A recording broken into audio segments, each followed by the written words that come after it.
Chinese widow and her kids had nowhere to go on Christmas, until a lone rancher opened his home and heart.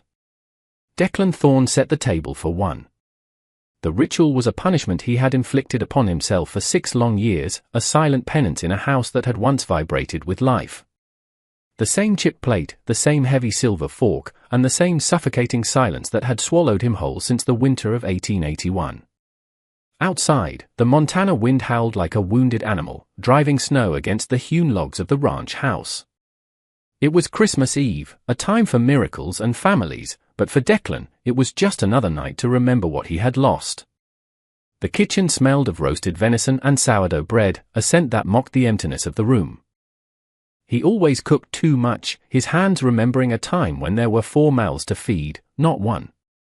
He pulled out his chair at the head of the table, leaving the other 3 tucked tightly against the wood, gathering dust in the gloom.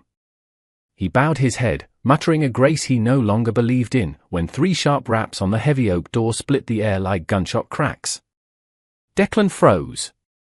No one came out this far, certainly not in a blizzard that could freeze a man's blood in minutes. The town of Redemption had learned years ago to leave the bitter ex-marshal alone. He gripped the edge of the table, his knuckles turning white. "Go away," he thought. "I have nothing for you." Then came the sound that shattered his resolve, a child's cry. It was thin, desperate, and cutting through the storm's roar. Before his mind could protest, Declan's body moved. He crossed the floorboards and threw the latch. The wind hit him first, a physical blow of ice and snow, blinding him momentarily. When his vision cleared, he saw them. A woman stood on his porch, her frame slight and trembling violently under a threadbare coat that offered no defense against the winter. She was Chinese, her raven hair plastered to her face by the wet snow, her almond-shaped eyes wide with a terror that went deeper than the cold. Clinging to her were 3 children. The eldest girl, perhaps 12, stood defiant against the wind, shielding a younger sister. The littlest one was buried in the folds of the woman's skirt, sobbing. "Please," the woman said, her voice cracking over the gale. "My children. We saw your light." Declan knew the look in her eyes. It was the look of a creature that had run until its heart was about to burst. He stepped back, the instinct to protect warring with the urge to slam the door on the world. "Get inside," he barked, his voice rusty from disuse. "Before the lot of you freeze." They tumbled into the warmth of the kitchen, bringing a gust of snow with them. As Declan shoved the door shut against the storm, the silence of his house was replaced by the heavy, ragged breathing of strangers. The woman huddled her children close, rubbing their arms with frantic hands. "Thank you," she whispered, shivering so hard her teeth rattled. Our wagon lost a wheel 3 miles back. We have been walking for hours." Declan looked at them. The woman was gaunt, her cheekbones sharp, speaking of long-term hunger. The children looked no better. The youngest, a girl no older than 4, peeked out from behind her mother's legs. When she looked up at Declan, his breath hitched in his throat.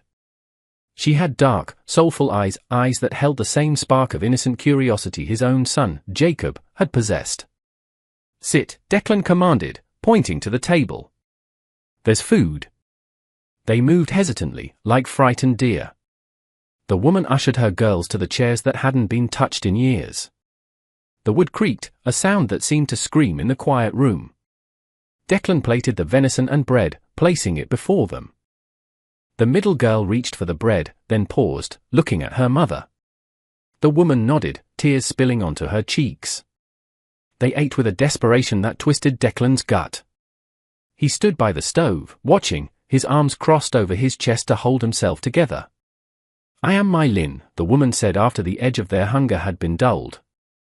"These are my daughters. Jade, Pearl, and Ruby." Declan nodded stiffly. "Declan Thorne. You live here alone, Mr. Thorne?" Mai Lin asked, her gaze darting to the empty hallway. "I do." "You have a family somewhere." "Dead," Declan said, the word landing heavy and flat. "Wife and 2 boys. 6 years ago." Mai Lin lowered her eyes. "I am sorry." "My husband." "Wei." The fever took him in the spring. We have been traveling since. Jade, the eldest girl, looked up from her plate. Her eyes were hard, assessing him with a suspicion far too old for her face. Where were you going? Declan asked. To the mining camps in the north, My Lin said, her voice trembling. I was told there was work for a laundress. But the snow came early. You'd never make it, Declan said bluntly.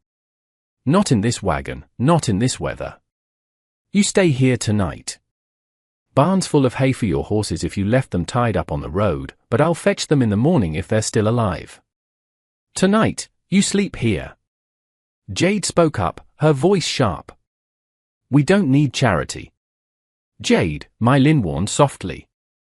It ain't charity, Declan said, meeting the girl's defiant gaze. It's surviving. You go back out there, you die. It's Christmas Eve. I ain't having for ghosts on my conscience. He led them upstairs. The rooms were cold, preserved in time like a museum of grief. He opened the door to what used to be the boys' room. 2 beds in here. The little ones can share, he pointed across the hall. Guest room for you, As My Lin settled the girls, little Ruby walked up to Declan. She reached out a tiny hand and touched the rough denim of his jeans. Are you a giant? She asked. Declan looked down, startled. No, little miss. Just a man. You look like a giant. Are you sad? Ruby. My Lin gasped, rushing to pull her daughter back. Forgive her, please. It's fine, Declan rumbled. He looked at the child. Yeah. I reckon I am.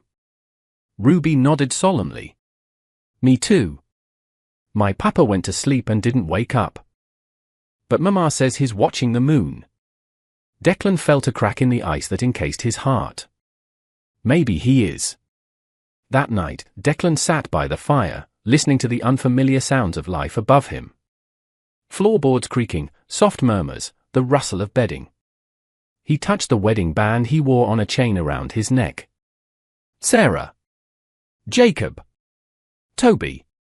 For 6 years, he had pushed the world away to keep their memories safe, untainted by new life. Now, for strangers were sleeping under his roof, and the house felt different. It felt warmer. The storm raged for 3 days. By Christmas morning, the snow had piled halfway up the windows, sealing the ranch off from the world. Declan came downstairs to find My Lin already in the kitchen. She had found the flour and was making a flatbread on the skillet.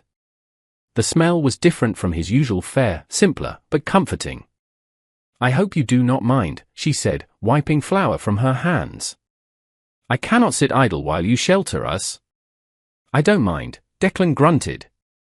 He poured coffee. Storm's breaking. I'll ride out and check on your wagon later. Mr. Thorne, My Lin said, turning to face him. Why did you open the door? You looked angry when you first saw us. I was, Declan admitted. I was angry at the world. Angry at the interruption. But you let us in. I heard the little one crying, he said, looking into his cup. My boy, Toby. He used to cry like that when the thunder got too loud. I couldn't leave a child in the snow. The girls came down then. Jade was still guarded, Pearl was shy, but Ruby ran to him. Mr. Giant. Look. She held up a wooden soldier she had found in the boys' room. Declan stiffened. It was Toby's favorite toy. Ruby, put that back, My Lin said sharply, seeing Declan's face. No, Declan said, his voice straining. Let her play. A toy ain't no good gathering dust. Over the next 2 days, a rhythm established itself. My Lin insisted on helping with the chores. When Declan went to the barn to check the livestock, she followed, donning an oversized coat he lent her. She moved among the horses with a confidence that surprised him. My father worked the stables for the railroad barons in California, she explained as she expertly checked a mare's hoof. I grew up smelling like hay and horse liniment. You're good with them, Declan noted. I had to be. It was the only time people didn't look at me like I was different. She paused, stroking the mare's nose. My husband, Wei, he was a scholar in China. Here, he laid track until his back gave out. We tried to build a life, a farm. But when he died, his brother. He took it all. His brother. My Lin's face hardened. Harlan. He has a business in town. He said a woman could not run a farm alone. He said the debts Wei left were too high. He took the deed, the house, everything. He told us to leave. Family did that. Declan spat, pitching hay with renewed vigor. Harlan has forgotten what family means. He wants only to be powerful in this new world. He sees us as baggage. Declan thought of the outlaws who had killed his family. Men who took what they wanted because they could. There's a lot of evil men out here, my Lin. But not everyone. Inside the house, Jade sat reading one of Sarah's old books. She watched Declan whenever he came in, her eyes narrowing. Finally, on the fourth evening, she confronted him while he was stoking the fire. You were a marshal, she said. It wasn't a question. Declan turned. Who told you that? I found a badge in the drawer. And a picture. You and other men with guns. That was a long time ago. Why did you stop? Jade asked, her voice challenging. If you were a hero, why are you hiding here? I ain't a hero, kid. I was a man doing a job. And the job followed me home. He poked the fire aggressively. The men I hunted decided to hunt me back. They waited until I was gone on a patrol. Came here. Found my wife and sons instead. Jade went silent. The defiance drained out of her, replaced by a somber understanding. That's why you live alone. That's why. My Uncle Harlan, Jade said quietly, he says weak people deserve what they get. He said Papa was weak for dying. He said we were weak for crying. Declan stood up, towering over the girl. Your uncle is a fool. It takes a hell of a lot more strength to keep going when your whole world burns down than it does to steal from a widow. He placed a heavy hand on her shoulder. You're keeping your sisters safe. That makes you stronger than he'll ever be. For the first time, Jade smiled, a small, tentative thing. The peace was shattered the next morning. The snow had cleared enough for travel, and a rider appeared on the ridge. Declan recognized the horse. It was Sheriff Miller. He met the lawman on the porch.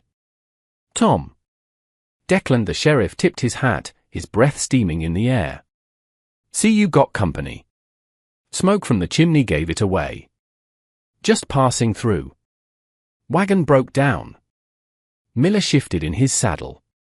There's a man in town, Declan. Name of Harlan Guer.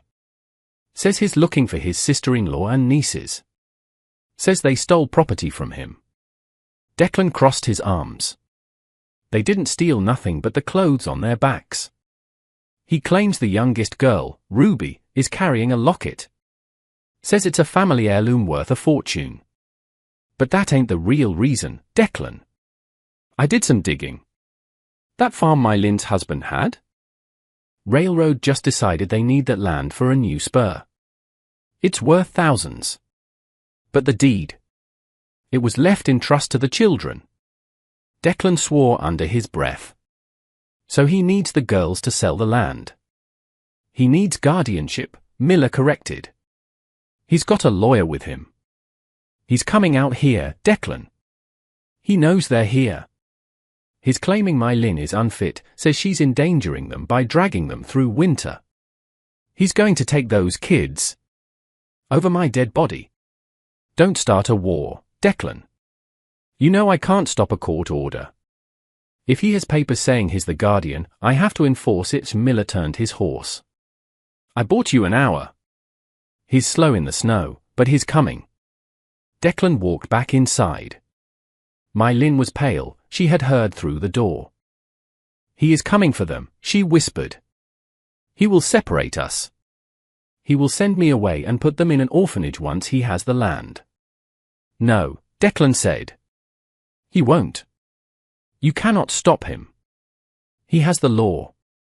The law implies he's the closest male relative, Declan said, his mind racing. He looked at the girls.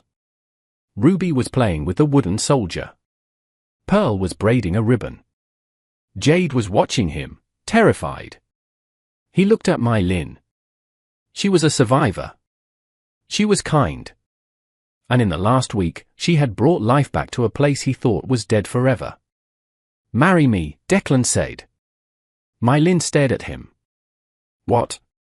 If we're married, I'm their stepfather. I'm a male guardian. I have a ranch, a steady income, and a reputation in this territory, good or bad, folks know me. No judge in this county will hand kids over to an uncle from the city if they're living in a stable home with a former U.S. Marshal. Declan, she stammered.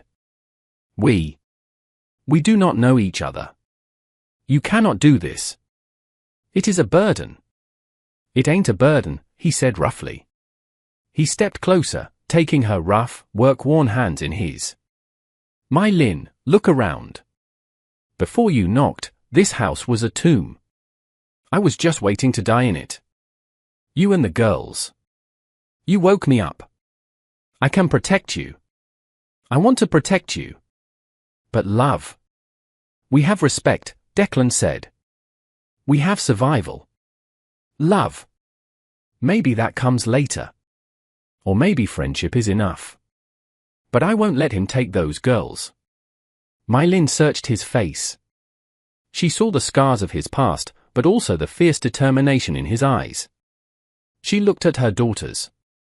Okay, she whispered. Yes. Get the girls dressed, Declan ordered. We don't have time for fancy. An hour later, a black carriage trudged through the snow, flanked by 2 hired gunmen. Harlan Gwa stepped out. He was a man in a fine wool coat, his face smooth and unweathered, his eyes cold and calculating. Mr. Thorne, Harlan called out, walking up the steps. I believe you are harboring fugitives. Declan stood on the porch, his hand resting near the Colt on his hip, a gun he hadn't worn in years. I'm hosting my family, Harlan. Turn around. Harlan laughed, a dry, humorless sound. Family? These are my brother's vagabond children and his thief of a wife. I have the papers right here. He waved a document. Custody order. Hand them over, or the sheriff will arrest you for kidnapping. Sheriff Miller rode up then, looking weary.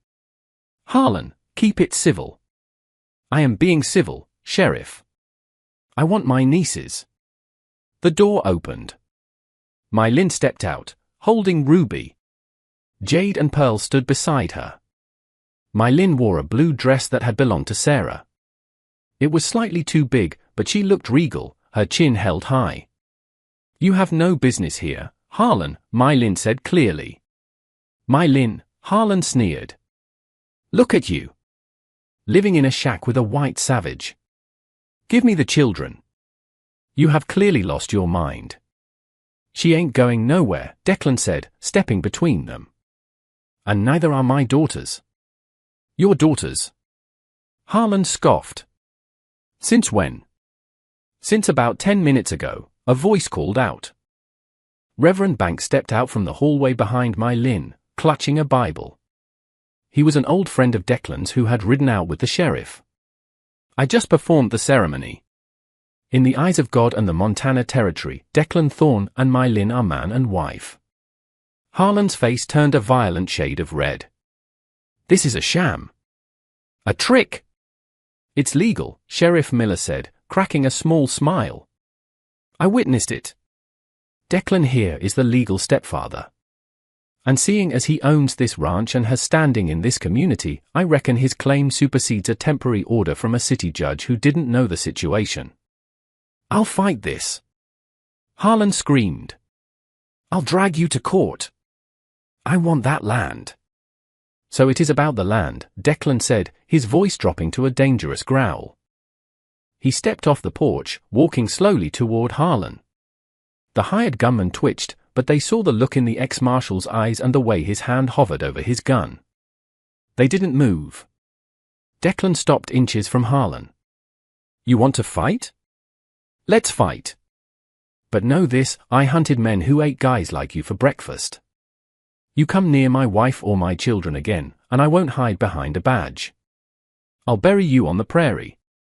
Harlan looked at the sheriff, then at the gunmen who were backing away, and finally at Mai Lin, who looked at him with nothing but pity. "You're a fool, Mai Lin," Harlan spat. "He'll tire of you." "Go," Mai Lin said. "And do not return." Harlan retreated to his carriage, defeated by the wall of snow and steel that was Declan Thorne.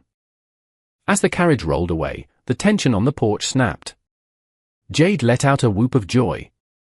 Pearl hugged her mother's legs. Ruby ran to Declan, wrapping her arms around his knee. "Papa Giant made the bad man go away."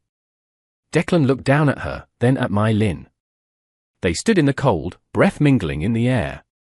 "Well," Declan said, rubbing the back of his neck. "That's done." "Husband," Mai Lin said, testing the word. A small smile played on her lips. "Thank you." That evening, the Christmas dinner was finally served. The table was fully set, 5 plates, 5 chairs. The house was filled with the smell of roasting meat and the sound of children's laughter. Declan sat at the head of the table. He looked at Jade, who was helping Pearl cut her meat. He looked at Ruby, who was feeding scraps to the imaginary dog under the table. He looked at Mai Lin, whose eyes shone with a mixture of relief and hope. "We should say grace," Mai Lin said softly. Declan cleared his throat. He reached out and took Mai Lin's hand. She took Jade's. The circle closed. "Lord," Declan began, his voice thick with emotion. "I haven't said much to you in a long time. But tonight I'm thankful. Thankful for the storm. Thankful for the knock on the door." He looked at his new wife. "And thankful that even in the dead of winter, things can still grow." "Amen," they chorused. After dinner, Declan went to the mantelpiece. He picked up the small box he had kept there for years. He called Mai Lin over to the fire. "I don't have a ring for you," he said. "Not a new one." But he opened the box. Inside was a simple gold band. "This was my mother's. Sarah wore it, but she'd want it to be used. She'd want this house to be a home again." Mai Lin held out her hand. Her fingers were calloused from work, scarred from the cold. Declan slid the ring onto her finger. It fit. "I will wear it with honor," she whispered. She reached into her pocket and pulled out a small, intricately carved jade pendant on a leather cord. "I have no ring for you. But this was my father's. It is for protection. For the guardian of the family." She placed it around Declan's neck. It settled against his chest, warm and heavy. Ruby yawned from the rug where she was playing. "Papa Cowboy," she murmured, sleepy. "Can you tell us a story?" Declan Thorne sat down in his armchair, the one that had been empty for so long. He pulled Ruby into his lap, while Jade and Pearl gathered around his feet. Mai Lin sat on the arm of the chair, her hand resting on his shoulder. "Sure, little miss," Declan said, a genuine smile breaking across his face for the first time in 6 years. Once upon a time, there was a rancher who thought he was all alone. But then, on Christmas Eve, 3 angels knocked on his door. Outside, the snow stopped falling, leaving the world white and clean and new.